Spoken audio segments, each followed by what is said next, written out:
One of the most common questions that I hear about Pacman frogs is my Pacman frog too fat or too skinny? Today we're going to look at some ways to determine that your Pacman frog is on the right growth track. I'm Ethan, and you're watching Radiant Reptilia.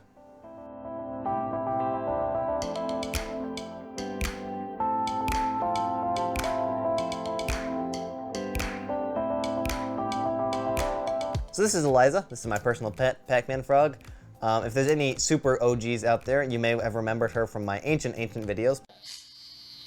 She doesn't like to be handled. Regardless, I've had this frog for a very long time. She's just a gorgeous, gorgeous animal. You gotta love those little horns above her eyes.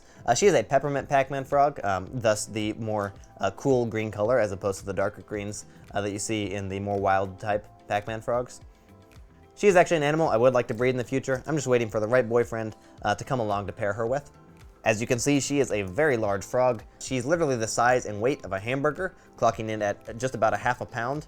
And despite how pudgy and large she looks, believe it or not, she really is the golden standard for an ideal weight of a Pacman frog.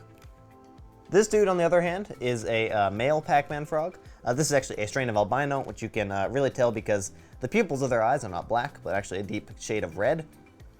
This animal came to us from somebody who needed to rehome actually a couple animals to us because she was moving to an apartment that didn't allow her to keep reptiles or amphibians, so she needed to find new homes for them.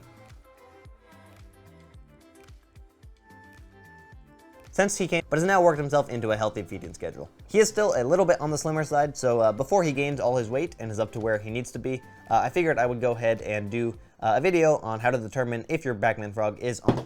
So before he gains all his weight and he's up to where he's supposed to be, I figured I would go ahead and do a video on how to determine if your Pacman frog is the appropriate weight for its size.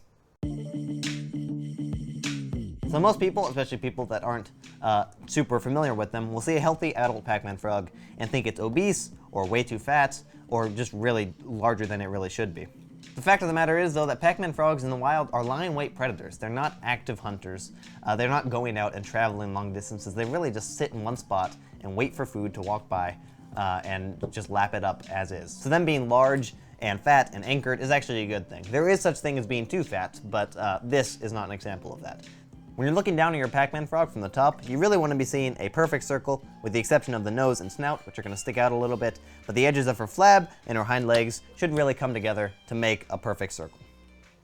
Transitioning now to our male Pacman frog, the first note I want to make is that he's a good bit smaller than the female, and this is actually average size for a male Pacman frog. They don't get nearly as big as females, so that has nothing to do with his weight gain or anything. That's just typical sexual dimorphism.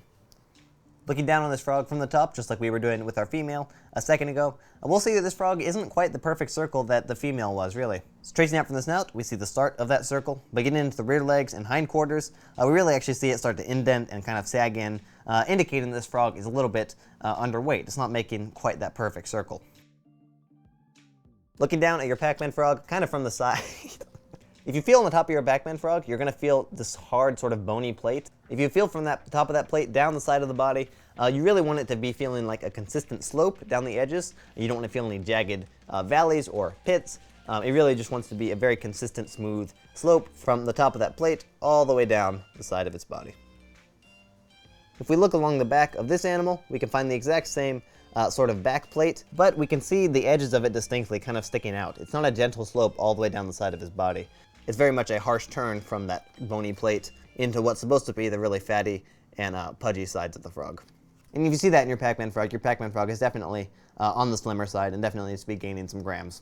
The last thing we can talk about is just general muscle tone. This one's a little bit hard to do unless you have a second frog to compare it to. But if you do happen to have two Pacman frogs and you're wondering if one of them is a little bit underweight, one of the things you can do is just picking them up and feeling their legs as they push and crawl against you. This guy's legs feel considerably looser and not really as strong and muscular as my big females do. If you've ever been herping in the wild before, and you've caught frogs in the very early spring, right after they come out of brumation, one of the things you may notice is that they feel a little bit weaker than frogs do, say, at the end of summer. And that's just because they haven't had that nutrition all the time while they were brumating, and it's not like they're going to die or anything, but they are definitely a little bit weaker, and that's sort of what this frog feels like. Overall, its body just feels less put together, and its legs just don't feel nearly as strong as someone like Eliza over here. You can see just how muscular her legs are. This animal is an absolute machine. So there you have it. There's three very simple methods for determining if your Pacman frog is the correct weight or not. I've always said that Pacman frogs really are one of the best beginner amphibians, and even situations like this really show that off, just because of how simple it really is to determine if your Pacman frog is an appropriate weight, or if it's too large or too skinny. If you want to see more Pacman frog related videos, let me know in the comments below. I know in the past that it is a topic that has been more requested on this channel. Never really delivered on those requests, but now that Radiant Reptilia is going full time, and I'm making videos a lot more, that really opens my doors a little bit as far as the content that I'm able to create. Other than that, I'm Ethan, you've been watching Radiant Reptilia, and I'll see you in the next video.